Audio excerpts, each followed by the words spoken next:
De l'humilité.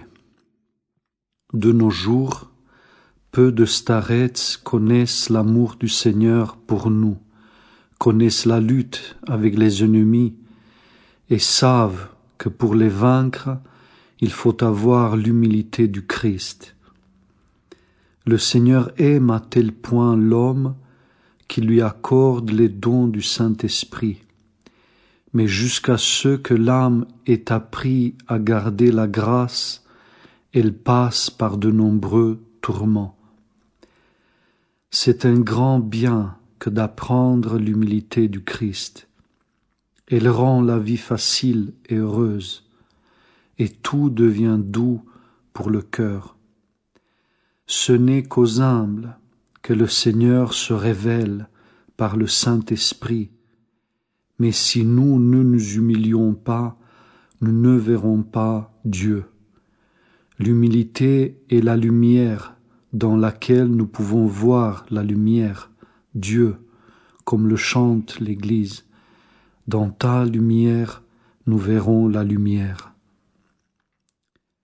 Le Seigneur m'a enseigné à tenir mon esprit en enfer et à ne pas désespérer. Et c'est ainsi que mon âme apprend l'humilité. Ce n'est pas encore la véritable humilité, mais celle-ci ne peut être décrite. Lorsque l'âme s'approche du Seigneur, elle est dans la crainte, mais lorsqu'elle voit le Seigneur, elle jouit ineffablement de la beauté de sa gloire. L'amour de Dieu et la douceur du Saint-Esprit lui font complètement oublier la terre. Tel est le paradis du Seigneur. Tous les hommes demeureront dans l'amour, et grâce à leur humilité semblable à celle du Christ, tous seront heureux de voir les autres plus élevés qu'eux-mêmes. L'humilité du Christ habite dans les plus petits. Ils sont heureux d'être les plus petits. C'est ce que le Seigneur m'a révélé.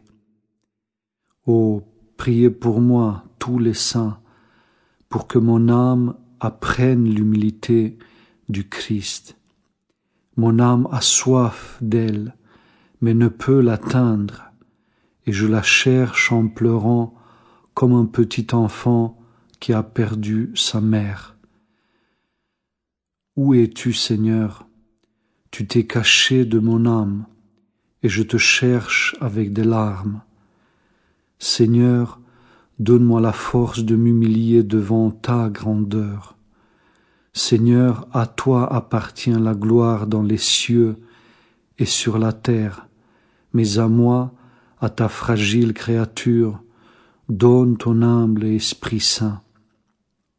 J'implore ta bonté, Seigneur, jette un regard sur moi du haut de ta gloire, et donne-moi la force de te louer jour et nuit, car mon âme t'a aimé par le Saint-Esprit. Je languis après toi, et je te cherche avec des larmes. Seigneur, donne-nous le Saint-Esprit. Par lui nous te glorifierons jour et nuit, car si notre chair est faible, ton esprit est vivant, et il donne à l'âme la force de te servir avec empressement. Il affermit notre esprit dans ton amour, l'apaise en toi par un repos parfait, et déjà il ne veut plus penser qu'à ton amour. Seigneur, mon esprit sans force ne peut parvenir à toi. Aussi, comme le roi Abgar, je t'appelle. Viens et guéris-moi des blessures de mes pensées mauvaises, et je te louerai jour et nuit.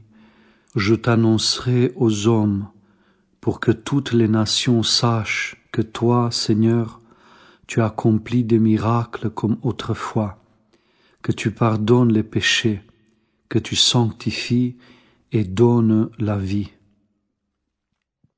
Il y a une immense différence entre l'homme le plus simple, qui a connu le Seigneur par le Saint-Esprit, et l'homme, même très grand, qui n'a pas connu la grâce du Saint-Esprit. Il est très différent de croire seulement que Dieu existe, d'une connaissance naturelle ou par l'Écriture, et de connaître le Seigneur par le Saint-Esprit.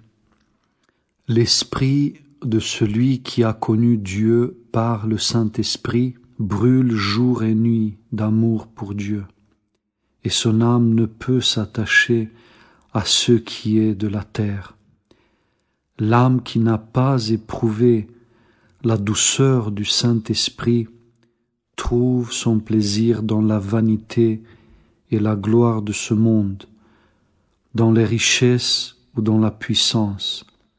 Mais le Seigneur est l'unique désir de l'âme qu'il a connu par le Saint-Esprit. Les richesses et la gloire de la terre ne comptent pas pour elle. L'âme qui a goûté le Saint-Esprit le discerne à son goût. Il est écrit « Goûtez et voyez comme le Seigneur est bon ». David puisait sa connaissance dans l'expérience, et jusqu'à maintenant, le Seigneur donne à ses serviteurs de connaître son amour par expérience, et il les enseignera jusqu'à la consommation des siècles. Celui qui a connu Dieu par le Saint-Esprit a appris de lui l'humilité. Il ressemble à son Maître, le Christ, Fils de Dieu. Il est devenu semblable à lui. Seigneur, accorde-nous le don de ta sainte humilité. Seigneur, donne-nous gratuitement ton humble Saint-Esprit, tout comme tu es venu sauver les hommes par pure grâce, les élevant aux cieux pour qu'ils voient ta gloire. Ô humilité du Christ, je te connais, mais ne puis t'atteindre. Tes fruits sont doux, car ils ne sont pas de la terre. Que faut-il faire pour avoir la paix dans l'âme et dans le corps?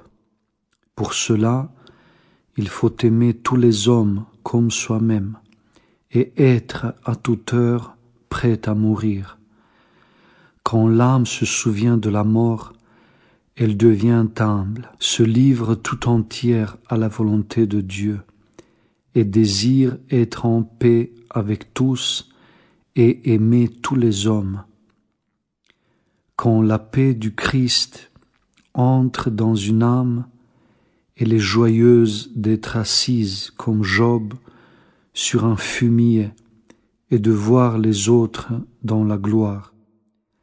Alors l'âme est heureuse d'être pire que tous. Le mystère de cette humilité du Christ est grand, et il n'est pas possible de le faire comprendre aux autres.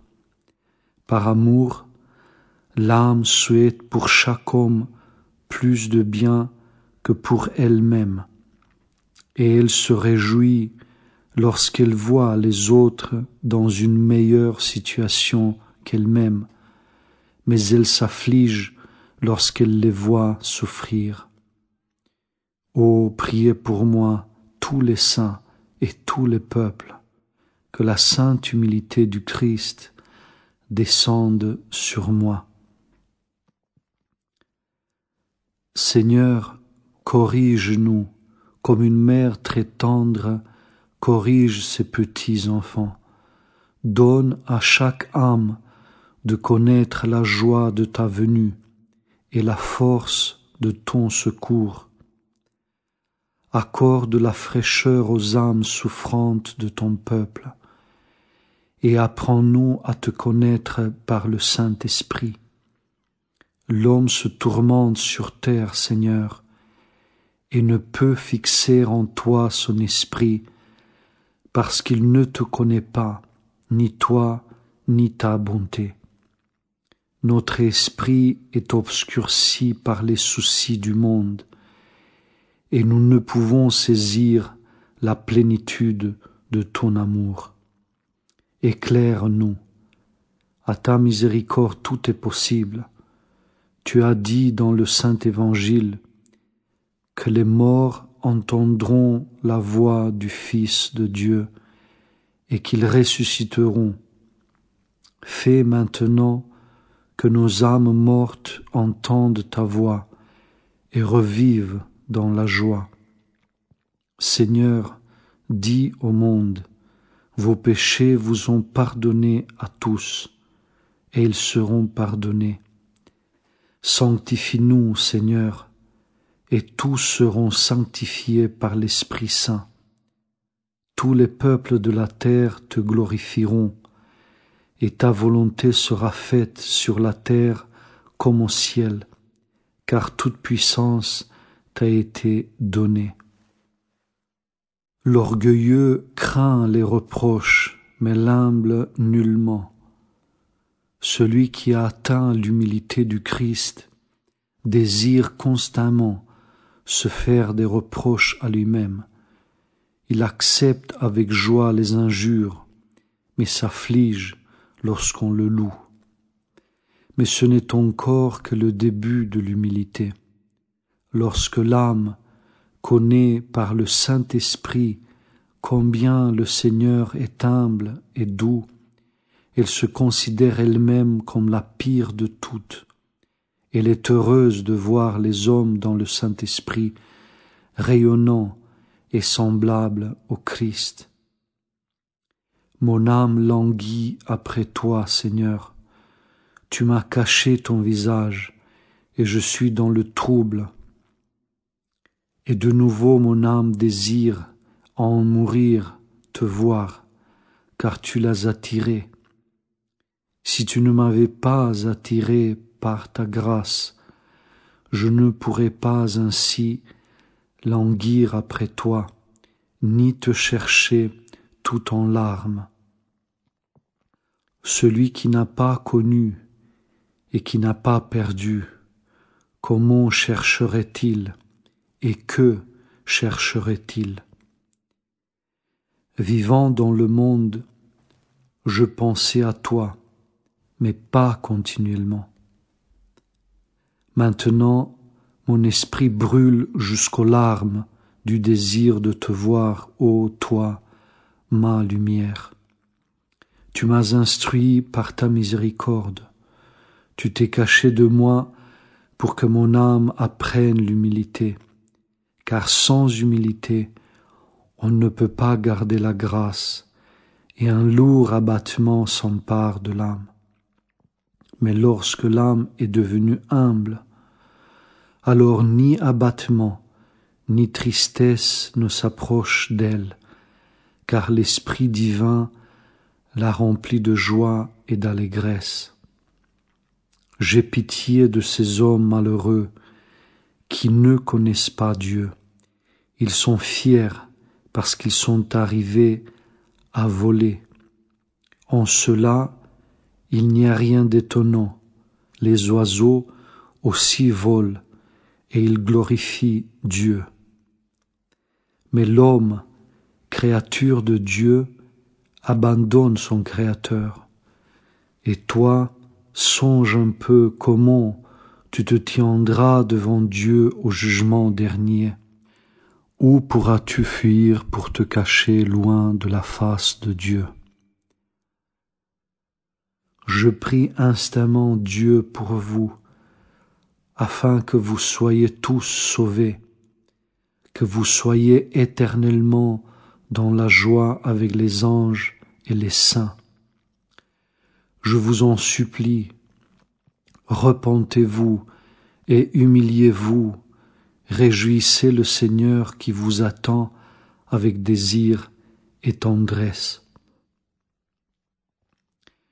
À l'âme qu'il aime, le Seigneur inspire de la compassion pour les hommes, afin qu'elle prie ardemment pour eux. Mon âme aussi est douloureuse, et je prie beaucoup pour vous. Gloire au Seigneur et à sa miséricorde, de ce qu'il se révèle à nous, ses serviteurs pécheurs, par le Saint-Esprit. L'âme le connaît mieux que son propre Père, parce que nous voyons notre Père en dehors de nous, alors que le Saint-Esprit pénètre l'âme, l'intelligence et le corps. Il y a bien de degrés d'humilité. L'un est obéissant et se fait de reproches à lui-même en toutes choses. Cela, c'est de l'humilité. Un autre se repent de ses péchés et se considère comme un misérable devant Dieu. Cela, c'est aussi de l'humilité. Mais autre est l'humilité de celui qui a connu le Seigneur par le Saint-Esprit. Sa connaissance et ses goûts sont différents. Lorsque dans le Saint-Esprit, l'âme voit combien le Seigneur est doux et humble, elle s'humilie elle-même jusqu'au bout. Cette humilité est tout à fait particulière et personne ne peut la décrire. Si les hommes pouvaient savoir par le Saint-Esprit quel Seigneur nous avons, ils changeraient entièrement. Les riches mépriseraient leur richesse, les savants leur science, les gouvernements leur pouvoir et leur prestige. Tous vivraient dans une paix profonde et avec amour, et sur terre régnerait une grande joie. Quand un homme s'est abandonné à la volonté de Dieu, son esprit est rempli par sa présence, et dans une prière pure, il se tient devant Dieu. Ô Seigneur, apprends-nous par ton Saint-Esprit à être obéissants et sobres. Donne-nous l'esprit de repentir d'Adam. Donne-nous de pleurer nos péchés. Donne-nous de te glorifier et de te rendre grâce éternellement. Tu nous as donné ton corps très pur et ton sang, afin que nous vivions éternellement avec toi et que nous soyons là où tu demeures, contemplant ta gloire. Seigneur, donne à tous les peuples de la terre de savoir quelle vie merveilleuse tu accordes à ceux qui croient en toi.